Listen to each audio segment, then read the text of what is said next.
everybody, my name is Jason Jarvis with Pat Joyce Insurance Agency in North Canton, Ohio. You obviously notice I've got my Cleveland Indians hat on. Today is the home opener, so the 2018 season could be the year. This could be the year that the Indians pull off a World Series victory. But then again, last year should have been the year, and probably the year before, so who knows. Today's insurance topic is going to be about scheduling personal belongings. Your personal contents on your homeowner's policy are always going to be insured under your personal contents coverage, although you do have the option of scheduling certain items, things like antiques, fine arts, firearms, jewelry, silverware, musical instruments. These items are all things that are covered under your homeowners, but very well likely should be scheduled. Now, the way Ohio policies are written are each homeowner's policy has what's called inside limits or what they call special limits. So the perils that cover your homeowner's insurance are still going to cover your personal belongings, things like jewelry, firearms, etc. However, your policy may have caps or inside limits on what they will pay. So for example, on jewelry, your policy may have a $2,500 limit for all jewelry, but they may not pay any more than $1,000 for any one piece in the event of a theft claim. So therefore, a lot of jewelry or most jewelry should be scheduled, especially high value jewelry. So what are some of the things that should be scheduled versus not be scheduled? Okay, if you have a $500 wedding ring, that's going to be covered up to that $1,000 threshold. There very well likely may be a chance that you don't want to schedule that. You don't want to pay the insurance premium to schedule a $500 ring. That's something you would take the risk on. If you lose it, you replace it out of your own pocket. You never even turn the claim in. However, let's say you have a $5,000 engagement ring or pair of earrings, and that $5,000 ring should be scheduled because you do not want to have a claim and only get that max limit of $1,000 for any one piece. Or if you have multiple pieces stolen and somebody takes $10,000 worth of jewelry, you do not want to get $2,500 for your $10,000 in jewelry.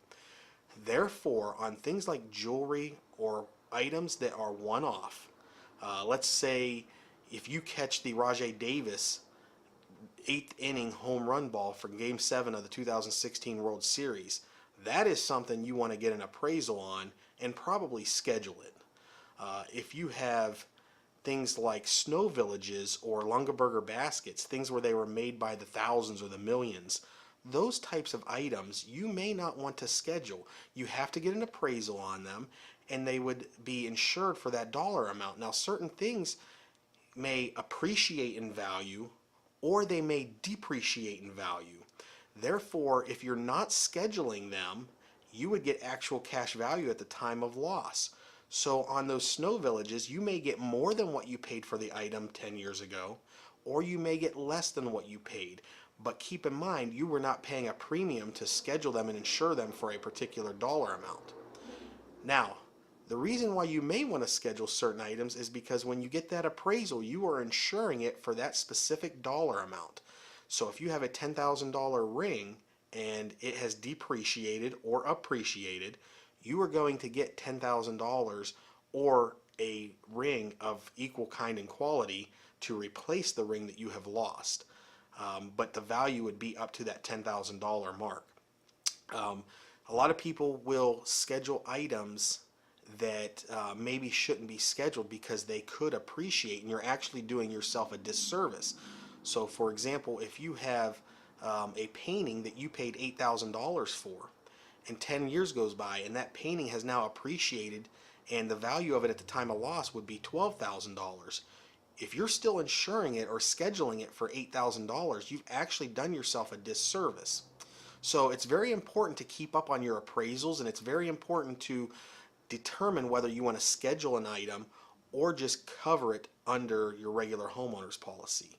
Now, certain types of losses and how they would be settled would be, for example, if you were traveling and you stop at a hotel and your wife takes off her engagement set and leaves it on the counter, and you drive all the way home and you realize that, oh my goodness, I've left my engagement ring and my wedding ring on the counter at the hotel.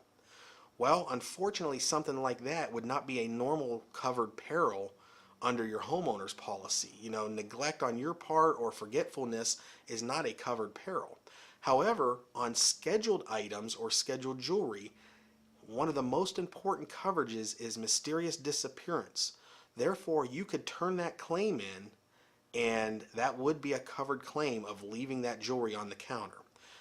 Another type of loss, and we've had these types of claims, is if you are boating or jet skiing and you get off the boat for the day or the jet ski, and next thing you know, the rings have fallen off your finger or the necklace has fallen off your neck. That would be a covered loss, a covered peril. So these are some ideas of things that would be covered. Um, what you may want to do is speak with your agent and find out how your particular homeowner's policy is covering personal belongings, and determine whether you want to schedule or not schedule something. Keep in mind, scheduling is always an additional premium, so you have to determine where you want to take the risk and pay out of your own pocket or pay a deductible, as opposed to paying the insurance company a premium. And when you have a claim on scheduled items, it is paid at zero deductible. So that's the benefit of scheduling. If you have any questions regarding scheduling certain items versus keeping them insured under your personal belongings on your homeowners, reach out to your agent or please call me at 330-494-7900 or shoot me an email, jason@patjoyceinsurance.com. Thank you very much. Bye-bye.